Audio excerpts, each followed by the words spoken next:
So I think before we look at the statistics, it's important to kind of understand what the child protection ecosystem comprises. So we look at the child, if you look at the child at the center of this ecosystem, you're thinking about a community which includes the parents, the school, and the social and cultural norms that surround the child in their immediate surroundings.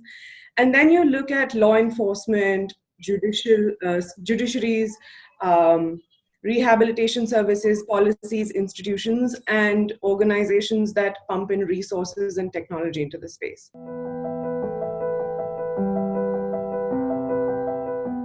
Eight children go missing in India every hour, out of which 50% are never found.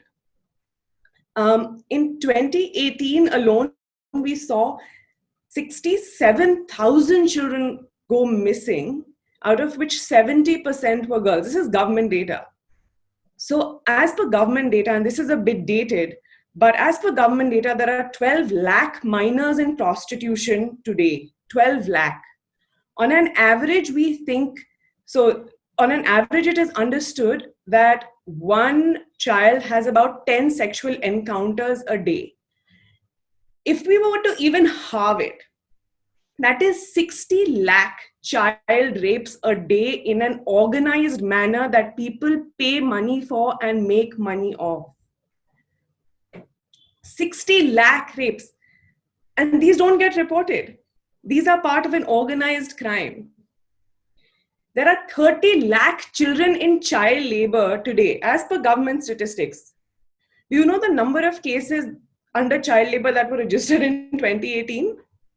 464. There are, as of last year, 166,000 cases pending for child sexual abuse under the POCSO Act. That is 31st June 2019. The crimes of child protection, particularly child trafficking, which includes child labor, commercial sexual exploitation of children, but also trafficking for drugs, etc. It's an organized crime, and it's a very well-run organized crime. However, civil society's response to it has traditionally been rather fragmented. And so funding comes from different donors for different projects in different parts of the country. These projects are usually time-bound because the risk appetite is pretty low in child protection. So you're like, Acha, I will fund a rehabilitation home for 2 years, and then let's see where that goes. So there is this fragmented way in which the civil society space operates. And what that leads to is that data is collected in like really different sort of frameworks with different standards. We don't really know what's working and what's not because there's no one way. You're comparing apples and oranges and guavas all the time. So you don't know what's working. And the cost of having such a fragmented system is really high, especially in a space where the budgetary allocation for child protection is pretty low.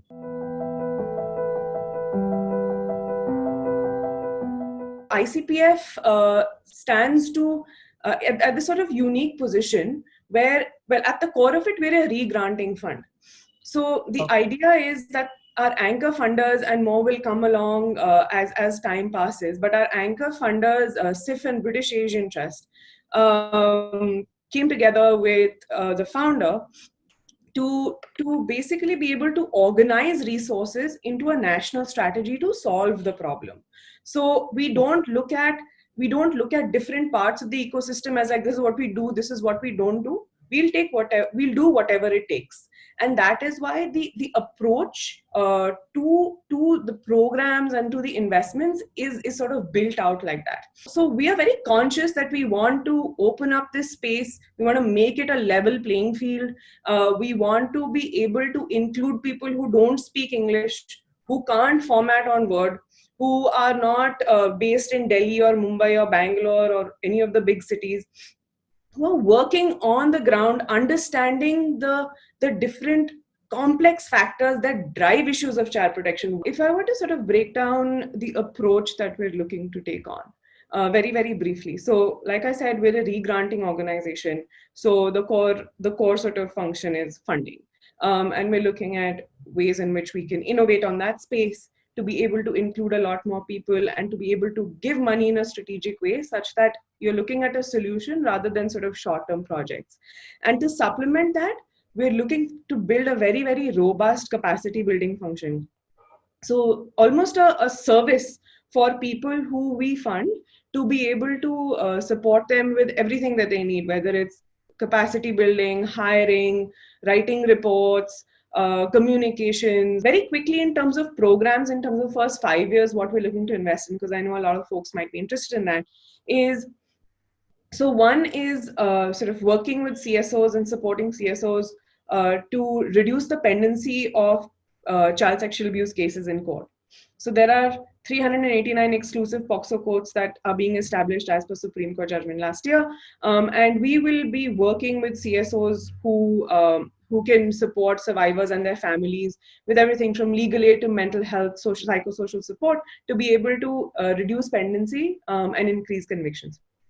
The second strand of programs is around SDG 8.7, so ending the worst forms of child labor. This includes end-to-end justice delivery, so raid, rescue, rehabilitation, compensation, judicial action in cases of child labor and child trafficking. And also this sort of a little unexplored space around online child exploitation and child sexual abuse material. And the third strand is education as prevention for trafficking, which we call the school safety net, which is essentially it's the core, the underlying premise is that if children are in school and they complete grade 12, they have not been trafficked. In terms of what kind of core team we're looking for, everybody looks at CVs and skill sets and experience and what you've done. That's fine.